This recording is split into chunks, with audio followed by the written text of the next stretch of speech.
नमस्कार विद्यार्थी मित्रांनो, आपलं सर्वांचं आरके क्लासेस ऑफिशियल या यूट्यूब चॅनलवरती स्वागत आहे। आज आपण गणिताच्या लेक्चर सिरीजमध्ये अंतर वेग वेळ ह्या टॉपिकला थोडा अभ्यासणार आहोत। आता याच्यामध्ये बघा, अंतर वेग वेळ या तीन राशी आहेत आणि या तीन राशींपैकी कोणत्याही दोन राशी आपल्याला काय करतात, एक राशी फिक्स ठेवायची असते आणि दोन राशीमध्ये काय व्हेरिएशन असतं। म्हणजेच काय, एक तर अंतर फिक्स असेल तर वेग वेळामध्ये काय रिलेशन आहे, म्हणजे काय संबंध आहे, आणि वेग कॉन्स्टंट असताना अंतर आणि वेळेमध्ये काय रिलेशन आहे, वेळ कॉन्स्टंट असताना अंतर आणि वेगामध्ये काय रिलेशन आहे, हे ऑलरेडी मी सांगितलेलं आहे। याच्यामध्ये एक फॉर्म्युला म्हणण्यापेक्षा आपल्याला सगळ्यांना माहिती आहे काय, बघा वेग म्हणजे काय असतो, ह्याच्यामध्ये देतात वेग किलोमीटर पर आवर, म्हणजेच काय, किलोमीटर म्हणजे काय अंतर, किलोमीटर म्हणजे काय अंतर, आर म्हणजे काय वेग, वेग म्हणजे हे सगळ्यांना माहित होतं, वेग म्हणजे काय, वेग म्हणजे अंतर डिवाइडेड बाय वेग, म्हणजेच काय अंतर बरोबर काय, अंतर बरोबर वेग गुणिले वेळ, वेग गुणिले वेळ। ह्या तीन राशी आहेत, कोणत्या, अंतर एक, वेग एक, वेळ एक आहे। गणितामध्ये ह्या दिलेल्या तुम्हाला कोणत्या तरी दोन राशी दिलेल्या असतात आणि एक राशी विचारलेली असते, कोणत्या तर ते अंतर देतील, वेग वेळ ह्याच्यामध्ये रिलेशन देतील, अंतर काढायला होतील, किंवा वेग देतील, वेळेमध्ये बघा अंतर कॉन्स्टंट असेल, वेग देतील, वेळेमध्ये रिलेशन विचारतील। म्हणजे कोणत्या तरी दोन गोष्टी दिलेल्या असतील आणि कोणती तरी तुम्हाला एक कुठली तरी गोष्ट कॉन्स्टंट दिलेली असेल, त्याच्यामध्ये रिलेशन तुम्हाला काढायचं असेल। बघा आपण या तीन कंडिशन म्हणतात, कोणत्या कोणत्या तीन कंडिशन म्हणतात, अंतर स्थिर असताना, अंतर स्थिर असताना, दुसरी गोष्ट वेग स्थिर असताना, आणि तिसरी गोष्ट असेल वेळ स्थिर असताना, वेळ स्थिर असताना, अंतर स्थिर असताना, वेग स्थिर असताना आणि वेळ स्थिर असताना। कॉन्स्टंट काय, कॉन्स्टंट समजा कॉन्स्टंट मी जर अंतर ठेवलं, कॉन्स्टंट काय अंतर ठेवलं असताना, या दोन राशीमध्ये काय संबंध आहे बघा, अंतर कॉन्स्टंट असताना वेग काय असतो, हे व्यस्तानुपात असतो, कोणाच्या, वेळेच्या। वेग हा वेळेच्या इनव्हर्सली प्रोपोर्शनल, म्हणजे मराठीमध्ये त्याला म्हणतात व्यस्तानुपाती, काय असताना, हे अंतर कॉन्स्टंट असताना, डी कॉन्स्टंट, डी काय, डी कॉन्स्टंट। लक्ष, इथं वेग स्थिर असताना, वेग हा स्थिर आहे वेग, मग अंतर आणि वेळ समचलन, अंतर इज डायरेक्टली प्रोपोर्शनल, समचलनात आहे, कोणाच्या, वेळेच्या। लक्षात, इथं काय कॉन्स्टंट आहे, व्हेलॉसिटी, वेगाला काय म्हणतो आपण, व्हेलॉसिटी, अंतरला डिस्टन्स, वेळेला टाइम मध्ये याच्यामध्ये म्हणतो। तर इथं अंतर स्थिर असताना, सॉरी वेग स्थिर असताना अंतर कशाला डायरेक्टली प्रोपोर्शनल आहे, वेळेला, काय कॉन्स्टंट आहे, व्हेलॉसिटी कॉन्स्टंट। आणि इथं वेळ स्थिर आहे, म्हणजे अंतर कसं असणार आहे, अंतर डायरेक्टली प्रोपोर्शनल वेग। लक्षात, म्हणजेच काय, distance is directly proportional to velocity, distance is directly proportional to time, velocity is inversely proportional to time. या तुम्हाला गोष्टी माहित पाहिजे। आता याच्यावरचे जिथं जिथं अंतर कॉन्स्टंट आहे, वेग आणि वेळ इनव्हर्सली प्रोपोर्शनल असतो, याच्यावरचे प्रॉब्लेम आपण सीपीआर कन्सेप्ट न सोडणार आहोत, सीपीआर कन्सेप्ट न, सीओएल सीपीटी। आणि जिथे जिथे डायरेक्टली प्रोपोर्शनल आहे, या दोन गोष्टी आपण आर एन रेशो, स्थिर चलन प्रमाण, A R Y N, R N ratio concept काय करणार आहोत, कन्सेप्ट रेशो कन्सेप्ट न सॉल्व्ह करणार आहोत। मग याच्यावरची एक्झाम्पल बघा, मुळातच तुम्हाला अंतर वेग वेळ याच्यावरती दोन प्रकारचे प्रॉब्लेम असतात, एक असतो चलनावर आधारित, चलनावर आधारित, आणि दुसरा असतो सरासरी वेगावर आधारित, सरासरी वेगावर आधारित। आताच्या व्हिडिओमध्ये आपण चलनावर आधारित एक्झाम्पल, चलनावरती आधारित म्हणजे चलन तीनच आहे, अंतर वेग आणि वेळ, याच्यामध्ये कुठला तर स्थिर असणार आहे, कुठल्या त्या दोन गोष्टींमध्ये रिलेशन दिलेलं असणार आहे आणि काहीतरी काढायला दिलेलं असतं, ठीक आहे। नंतरच्या व्हिडिओमध्ये आपण सरासरी वेगावरची एक्झाम्पल बघणार आहोत। मग जिथे इनव्हर्सली प्रोपोर्शनल आहे तो सीपीआर म्हणजे काय, बघा वेग वाढला वेळ कमी होणार आहे, याचा अर्थ काय, इथे सीपीआर काय सिद्ध करतो, बघा इथं काय वेग जर वाढला CPR आणि वेग आणि वेग वाढला तर वेळ कमी होणार आहे, वेग कमी झाला तर वेळ वाढणार आहे. इथं काय अंतर आणि काय वेळ, अंतर वाढलं वेळ वाढणार आहे, अंतर कमी झालं वेळ कमी होणार आहे. इथं काय होणार आहे अंतर आणि वेग, जास्त अंतर वाढवायचं आहे वेग वाढवावं लागेल, अंतर कमी करायचं आहे वेग कमी करावं लागेल. समजलं? म्हणजे हे डायरेक्टली प्रोपोर्शनल समचलनात म्हणतात. समचलनात आपण आर एन रेशो कन्सेप्ट सोडणार आहोत आणि व्यस्त चलनाचे कन्सेप्ट आपण CPR कन्सेप्ट. व्यस्त म्हणजे काय वेग वाढला तर वेळ कमी लागणार आहे, वेग कमी करायचा तर वेळ वाढवावा लागणार आहे. अशा पद्धतीनं या प्रॉब्लेम कडे आपल्याला बघायचं आहे. त्याच्यातले एक्झाम्पल आपण आता एक एक घेऊया. आता हे उदाहरण पहा. एक रेल्वे काही अंतर 8 तासात कापते. जर रेल्वेचा वेग 6 किलोमीटर/h ने वाढवल्यास तेच अंतर कापण्यास रेल्वेला 6 तास लागले असते. वेग वाढवला असता तर रेल्वेला वेग कमी लागला, ऑब्विसली 6 तास. 8 तास लागतो तो 6 तास लागतोय, तर रेल्वेचा अगोदरचा वेग काढायचा आहे. इथं तुम्हाला काय आहे अंतर कॉन्स्टंट आहे, अंतर स्थिर असताना ठीक आहे. अंतर स्थिर असताना कसा असतो वेग हा वेळेला इन्व्हर्सली प्रोपोर्शनल, म्हणजे velocity is inversely proportional to time. CPR concept सोडणार आहोत. मग कसं वेळ कॉन्स्टंट असताना काय कमी झालंय बघा, वेग वाढलेला आहे किंवा बघा वेग वाढलेला आहे म्हणून तास कमी लागतात. मग तास किती कमी लागतात बघा. CPR कन्सेप्ट वापरताना दोन गोष्टी क्लिअर पाहिजे. वाढणारी गोष्ट नेहमी या साईडला लिहायची, कमी होणारी गोष्ट नेहमी या साईडला लिहायची, बरोबरची. म्हणजे वाढणारी गोष्ट जर A/B असेल तर कमी होणारी गोष्ट A/A+B असते. आता इथं आपल्याला काय वाढले आणि काय कमी झाले, कमी झाले बघा. सुरुवातीला रेल्वेला अंतर कापण्यासाठी 8 तास लागायचे, ते आता 6 तास लागत आहेत. म्हणजे सुरुवातीला किती तास लागायचे 8 तास लागायचे, आता किती लागत आहेत 6. म्हणजे किती कमी झाले 2 कमी झाले. 8 वरती 2 तास कमी झाले, 8 वरती 2 तास कमी लागले. आता लिस्ट पॉसिबल रेशो मध्ये बनवा. बे 8 म्हणजेच काय 1/4. 1/4 म्हणजे हा जो 4 दिसतो त्याच्यामध्ये A+B आहे. म्हणजे A बरोबर जर हा 1 असेल तर A+B काय असणार, A हा 1 असणार आहे, B हा 3 असणार आहे. म्हणजेच A/B म्हणजेच काय 1/3.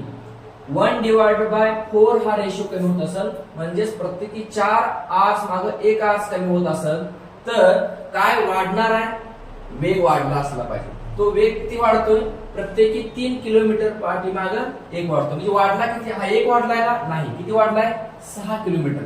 हा 1 वाढला नाही, किती वाढला 6 ने वाढला. म्हणजे 1 जरी 6 असेल म्हणजे 1 ला कितीने मल्टिप्लाय केलं तर 6 येतो 6 न. तसं 3 ला सुद्धा 6 ने मल्टिप्लाय करा, 6×3=18.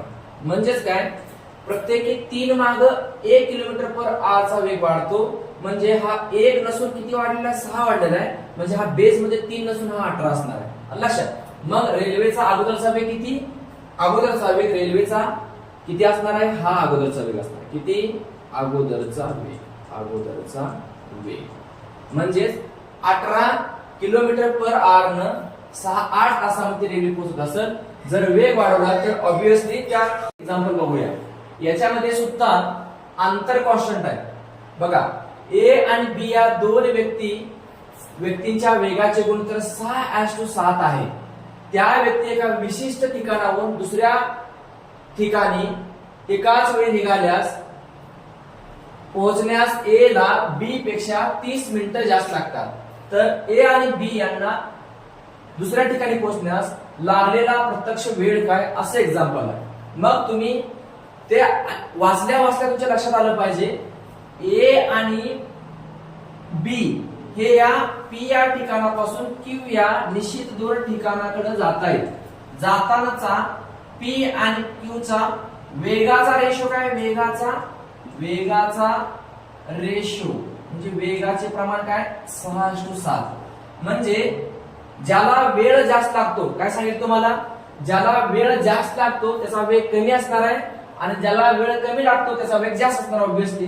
मग याच्यामध्ये तुम्हाला अंतर कॉन्स्टंट असताना ए ला बी पेक्षा 30 मिनिटं जास्त लागत आहेत, म्हणजे ए जाताना 30 मिनिटं जास्त घेतोय. म्हणजेच काय, एकाचा वेग वाढतोय, वाढणारी गोष्ट आणि कमी होणारी गोष्ट घेऊ आपण. आता काय वाढतंय, वेळ वाढतोय. कुणाचा, बघूया आपण. ए चा वाढतोय दिले, ए चा वाढतोय, किती वाढतोय, 30 मिनिटं जातोय. मग कशाचा कमी, काय केल्यामुळे कमी, गुणोत्तर तुम्हाला माहिती आहे बघा किती, 6:7. ए चं गुणोत्तर वेगाचं किती आहे, 6 आहे आणि बी चं 7 आहे. ए चं गुणोत्तर आणि हे बी चं गुणोत्तर. ए चं गुणोत्तर बी च्या गुणोत्तरापेक्षा कमी आहे. दुसऱ्या पद्धतीने आपण म्हणू शकतो बी चं गुणोत्तर ए पेक्षा जास्त आहे.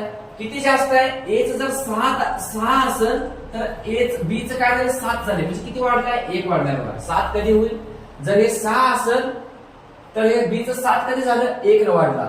1 न वाढला म्हणजे काय झालं, वेग वाढला. म्हणजे ऑब्विसली काय कमी होणार आहे, वेळ कमी लागणार आहे. आणि जो वेळ कधी कोणाला कमी लागलेला आहे, ए ला कमी लागलेला आहे बी पेक्षा. समजते का, बघा दुसऱ्यांदा मी सांगतो परत एकदा. ए चा वेगाचं गुणोत्तर 6 आणि बी चं काय 7 आहे. 6 वरती 1 वाढलेला आहे, म्हणजे बी चा वेग वाढलेला आहे. 7 झालेला म्हणजे 1 वाढलेला आहे. 6 वरती 1 वाढलेला आहे म्हणजेच वेळ कमी लागणार आहे. वेळ काय लागणार आहे, बी ला कमी लागणार आहे. तो किती लागणार आहे, इकडे हा ए डिवाइड बाय बी असताना कमी होणारी गोष्ट ए डिवाइड बाय ए प्लस बी असते. म्हणजे ए किती आहे, 1 आहे. ए प्लस बी म्हणजे ए हा 1 आहे, बी हा 6 आहे. इथे बघा, ए हा 1 आहे, बी हा 6 आहे. ए हा 1, बी हा 6. मग 1 डिवाइड बाय 6.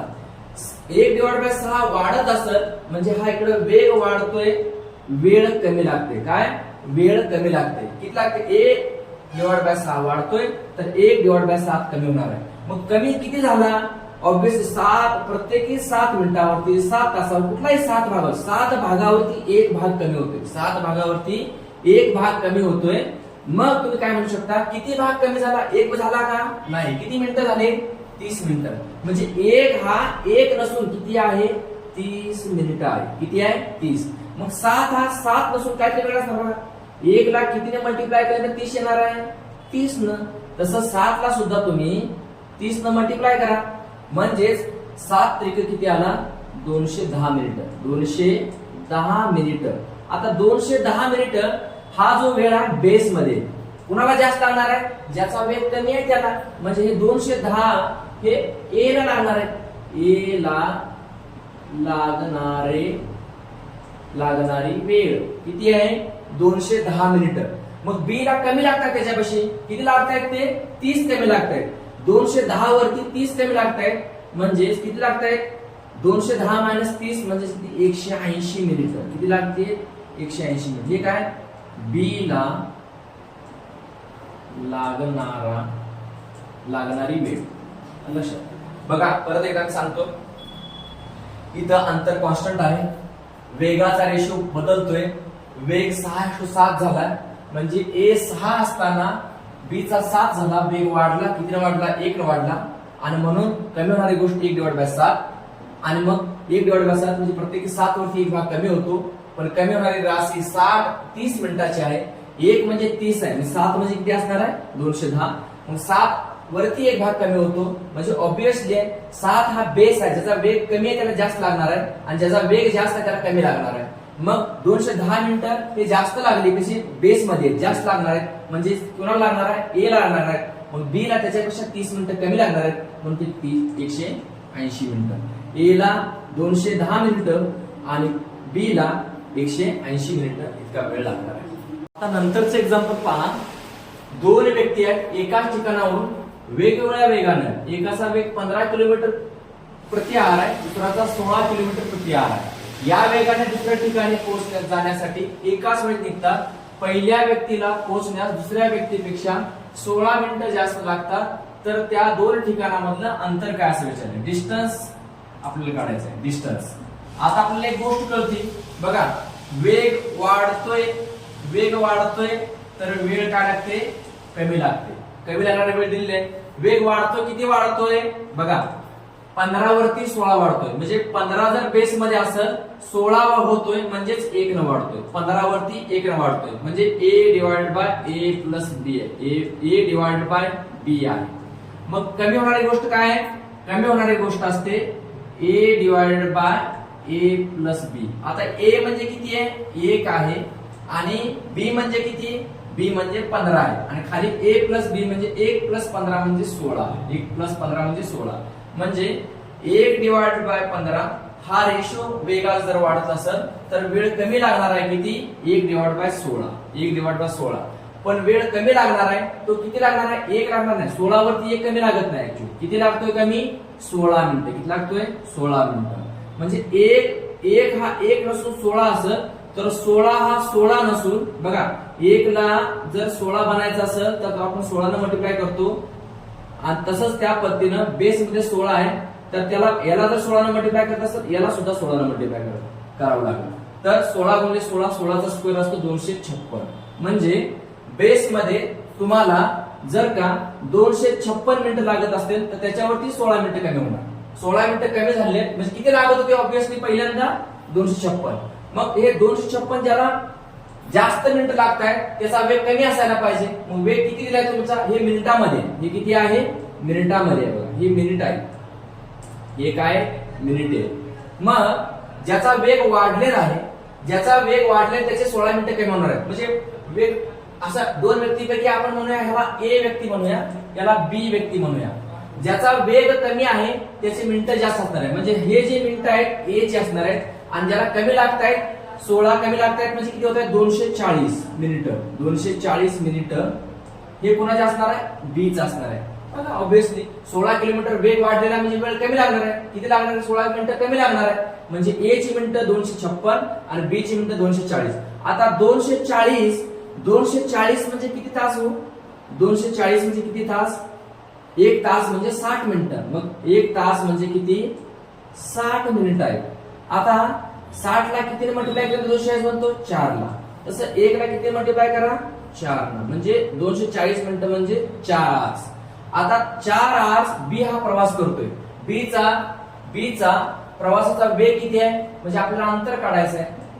अंतर बरोबर वेग गुणले वेग. बी चा वेग आहे 16 किलोमीटर प्रति आवर आणि याला वेळ किती लागतो 4 तास. आर ला आर कम्प्लीट झाला 16 चौक किती आला 64 किलोमीटर. तर या दोन ठिकाणांना मधलं अंतर किती असेल 64. तुम्ही ए ला पण घेऊन कॅल्क्युलेट करू शकता. कॅल्क्युलेशन कसं बघा ए ला जरी घेतला तरी बघा ए चा अंतर किती आहे. ए चा अंतर बघूया काढायचं वेग गुणले वेळ. आता वेग ए चा किती आहे बघा ए चा मिनिटं किती लागतात ए ला 256 मिनिटं लागतात आणि ए चा वेग किती आहे 15 किलोमीटर पर आवर. म्हणजे अंतर बरोबर वेग गुणले वेळ. आता वेग किती आहे 15 किलोमीटर प्रति आवर गुणले वेळ किती लागतात ए ला 256 मिनिटं. काय 256 मिनिटं. मग तुम्हाला इथे 15 किलोमीटर पर आवर आणि 256 मिनिटं. 256 मिनिटाला आर मध्ये काढण्यासाठी तुम्हाला 15 60 ने काय करावं लागेल 60 ने तुम्हाला डिवाइड करावं लागेल. 256 डिवाइड बाय 60 म्हणजे आर्स मध्ये ही काय आर्स मध्ये म्हणजे तासामध्ये. तर आता बघा भाग 15 एके 15 15 चौक 60 4 एके 4 4 सक 24 एक राहिला 4 चौक 16 म्हणजे इथे सुद्धा किती 64 बघा हे आर ला आर गेला किलोमीटर अंतर आहे. किती अंतर कुणालाही घ्या फक्त मला एकच सांगायचं आहे जर कुठली गोष्ट वाढते वेग वाढतोय तर वेळ कमी लागणार आहे. वेग किती वाढतोय 15 वरती 1 भाग वाढतोय 15 वरती 1 वाढतोय.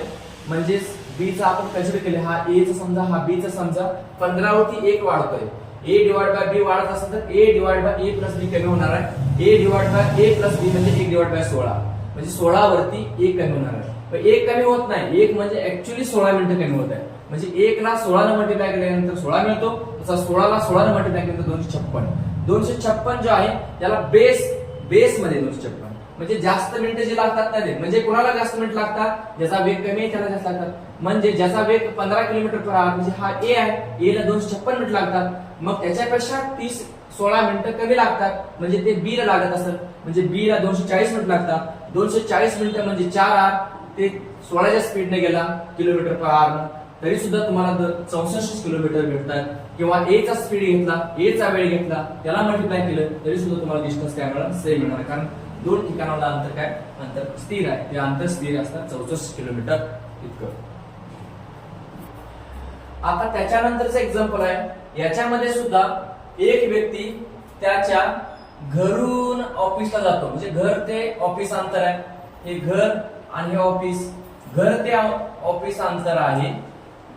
त्या ऑफिसला जाताना वेगामध्ये काय करतो, बदल करतो. वेगामध्ये मूळच्या वेगाच्या आता वेग 3/4 पट करतो, ठीक आहे. आणि मग आता 4 वरती एक 3 कमी करतो, 4 वरती 3 करतो म्हणजे 1 कमी करतो, वेग कमी करतो म्हणजे वेळ जास्त लागतो. किती वेळ जास्त लागतो, 10 मिनिटं उशिरा लागतो. तर तुम्हाला विचारलंय त्याचे घर ते ऑफिस याच्यामधलं डिस्टन्स किती. आता इथे त्याने काय केलंय, वेग कमी केलाय. कमी करणारी गोष्ट इकडे घ्या, किती कमी केलंय त्याने, 4 वरती 3 केला म्हणजे 1 कमी केलाय. म्हणजे 4 म्हणजे 1 म्हणजे काय, 1 म्हणजे a आहे, 4 म्हणजे काय, a डिवाइड बाय b आहे. जर हे गोष्ट कमी होत असेल तर हिकडली गोष्ट वाढते. काय गोष्ट वाढते, a डिवाइड बाय b वाढते. a डिवाइड बाय b वाढत असेल म्हणजे a म्हणजे किती आहे इथं, a म्हणजे 1 आहे आणि b म्हणजे किती आहे, b म्हणजे 1 + 3 म्हणजे 4 होत आहे. म्हणजे b म्हणजे 3 आहे. b म्हणजे किती आहे, 1 डिवाइड बाय 3. बघा 1 डिवाइड बाय 4 कमी होत आहे, तर 1 डिवाइड बाय 3 वाढतायत. म्हणजे 3 वरती 1 भाग वाढतो. मग ऍक्च्युअली तुम्हाला किती वाढतं, 1 नाही वाढत, तो किती वाढतंय, 10 मिनिटं वाढतायत. म्हणजे 1 म्हणजे किती आहे, 10 मिनिटं आहे. म्हणजे 1 ला तुम्हाला हे आपण हे आर्यन रेशो मध्ये बघतो बघा, समोरासमोर असतात. 1 म्हणजे 10 आहे तर 3 म्हणजे किती. म्हणजे हा झाला सीपीआर कन्सेप्ट, हा आपण लगेच आर्यन वापरतो लगेच. 1 म्हणजे 10 आहे म्हणजे 1 ला 10 ने मल्टिप्लाय करावं लागेल. तशाच पद्धतीने तुम्हाला इथं सुद्धा 10 ने मल्टिप्लाय करावं लागेल. ही 1 ची 10 पट आहे तर 3 ची 10 पट किती आले, 30. म्हणजेच काय, मुळात त्याला किती मिनिटं लागत होते, 30 मिनिटं लागत होते. आणि त्यानं म्हणजे कुठल्या 4च्या पटी म्हणजे 4 ने वेगाने गेला असता, 4 या वेगाने गेला असता तर त्याला 30 मिनिटं लागली असती. तो 3/4 पटा म्हणजे 4 वरती 3 भाग कमी करून कमी वेगाने जातो, म्हणून त्याला 10 मिनिटं एक्स्ट्रा लागतात. म्हणजे मूळची त्याला मिनिटं, नियमित जे मिनिटं लागतात, नियमित मिनिट आहेत ऑफिसला जाण्याचे ते 30 मिनिट आहे. किती, 30 मिनिटे आहे. जर का त्याने वेग कमी केला 3 डिवाइड बाय 4 तर त्याला 10 मिनिटं एक्स्ट्रा लागतायत, म्हणजे 40 मिनिटं लागतील. म्हणजेच काय, 40 मिनिटं. म्हणजे आहे त्या 1 पटीमध्ये 4 पटीमध्ये गेला, म्हणजे मूळच्या वेगात गेला असता तर त्याला 30 मिनिटं लागली असती. आणि हा कमी करून वेगात गेलो त्यावेळी त्याला 40 मिनिटं लागतायत. मग तुम्हाला विचारा, नियमित वेगाने ऑफिसला जाण्यास त्याला किती वेळ लागतील, 30 मिनिट. किती, 30 मिनिट. एक्झाम्पल बघा, एक मुलगा घरातून शाळेला आणि शाळेतून घराला, हे घर आहे आणि ही शाळा आहे. जाताना स्पीड किती त्याचा, 3 किलोमीटर प्रति आवर. आणि शाळेतून परत येताना, जाताना इकडं, येताना स्पीड किती आहे, 2 किलोमीटर. शाळेतून घरी परताना हे 2 किलोमीटर, शाळेला जाताना 3 किलोमीटर. बघा आता तुम्हाला मुलगा घरी जाताना, घरातून शाळेत जाताना आणि शाळेतून घरी येताना, म्हणजे जाताना आणि येताना बघूया. जाताना येताना वेगाचे गुणोत्तर बघूया. वेगाचे गुणोत्तर काय, 3. इथे किती आहे, 2. म्हणजे 3:2. जर हे डिस्टन्स फिक्स असताना वेग आणि वेळ काय असतो, वेळेचे गुणोत्तर काय असणार, वेळेचे गुणोत्तर काय असणार आहे, 2:3. व्यस्त प्रमाण आहे. वेगाचे गुणोत्तर 3:2 असताना, अंतर कॉन्स्टंट असताना वेगाचं गुणोत्तर 3:2 असेल तर वेळेचे गुणोत्तर 2:3 होतं, व्यस्त प्रमाण होतं 2:3. आता तुम्हाला एकूण वेळ दिली, काय दिली, एकूण वेळ. एकूण वेळ म्हणजे किती दिली तुम्हाला, जाताना आणि येताना एकूण वेळ दिलाय. एकूण वेळ किती दिलाय, 5 आवर्स दिलाय, 5 आवर्स. म्हणजे हे 2 भाग प्लस 3 भाग. बघा हे वेळ आहे, हे याच्यामध्ये भाग याचा गुणोत्तर याचा अर्थ त्याने साईड नाही, 2 मिनिटं आहेत का, 3 तास, 2 तास आहेत का, 2 सेकंद आहेत का, 2 दिवस आहेत, हे प्रपोर्शन मध्ये. म्हणजे हे 2 भाग, हे 3 भाग, म्हणजे 5 भाग. 5 भाग म्हणजे किती दिले तुम्हाला, 5 भाग म्हणजे 5 आवर्स दिले. किती, 5 आवर्स. म्हणजे 1 भाग म्हणजे किती, 1 भाग. हे बघा, एकाला कितीने मल्टिप्लाय केल्यानंतर किंवा 5 ला 5 ने डिवाइड केल्यानंतर तुम्हाला 1 भेटतोय. तसं या 5 ला सुद्धा 5 ने भागावं लागेल. म्हणजे 5 भाग म्हणजे 5 आर्स आहेत. म्हणजे एक भाग म्हणजे एक आर्स असणार. एक भाग म्हणजे किती असणार आहे? एक आर्स असणार आहे. मग तुम्हाला काय विचारलंय तर घर ते शाळा याच्यामधील अंतर काय? याच्यामधील काय अंतर काय? बघा एक भाग म्हणजे एक आर्स आहे. म्हणजे तुम्हाला जाताना 2 भाग एवढा वेळ लागतो. 2 भाग म्हणजे खरं वेळ किती लागेल? 2 भाग. एक भाग म्हणजे किती? एक आर्स आहे. 2 भाग म्हणजे 2 आर्स आले. आणि 3 भाग म्हणजेच किती? 3 आर्स आले. किती आले? 3 आर्स. म्हणजे जाताना 2 आर्स आणि येताना 3 आर्स इतका वेळ लागलेला आहे. मग घर ते शाळा याच्यामधील अंतर किती? अंतर किती असणार आहे? बघा 2 आर्सनं 2 किलोमीटर जायचं किंवा वेगाचं गुणोत्तर बघा. वेगाचं आणि टाइमचं म्हणजे अंतर बरोबर काय असणार आहे? अंतर बरोबर वेग गुणिले वेळ. वेग गुणिले वेळ. जाताना वेग किती होता? 3. वेळ किती लागला? 2 तास. म्हणजे 3 गुणिले 2 किती आले? 6 तास. किंवा येताना बघा येतानाचा वेग सुद्धा अंतर बघा. अंतर बरोबर वेग गुणिले वेळ. येतानाचा वेग किती होता? 2 किलोमीटर आणि वेळ किती लागला? 3 तास. 3 2 6. म्हणजे घर ते शाळा याच्यामधलं अंतर किती आहे? अंतर आहे सॉरी हे अंतर किलोमीटर मध्ये असतं. म्हणजे अंतर किती? 6 किलोमीटर. हे अंतर किती? 6 किलोमीटर. समजतंय? म्हणजे अंतर हे फिक्स आहे. अंतर हे काय आहे? फिक्स आहे. तुम्हाला अंतर वेग वेळ याच्यावरचे एक्झाम्पल आहेत. याच्यामध्ये परत सांगतो 3 राशी असतात. एक राशी फिक्स असते. तुम्हाला दिलेल्या राशीमध्ये काहीतरी प्रमाण दिलेलं असतं. अंतर फिक्स असताना वेग आणि वेळ व्यस्त प्रमाणामध्ये असतात. वेळ फिक्स असताना अंतर आणि वेग डायरेक्टली प्रोपोर्शनल समचलनामध्ये असतात. वेळ फिक्स असताना अंतर आणि वेग सुद्धा डायरेक्टली प्रोपोर्शनल मध्ये असतात. अशा पद्धतीने हे त्याचं समचलन, व्यस्त चलन, समचलनामध्ये आपण आर रेशो घेतो, व्यस्त चलनामध्ये आपण सीपीआर कन्सेप्टने हे सगळे एक्झाम्पल सोडतो. अशाच पद्धतीचं अजून एक्झाम्पल घेण्यासाठी आम्हाला तुम्ही प्रोत्साहित करावं. म्हणजेच तुम्ही आमच्या ह्या चॅनलला लाईक करावं, शेअर करावं, सबस्क्राईब करावं की जेणेकरून आम्हाला याच्यावरचे आधारित अजून नवनवीन व्हिडिओ घेण्यासाठी प्रोत्साहन भेटेल.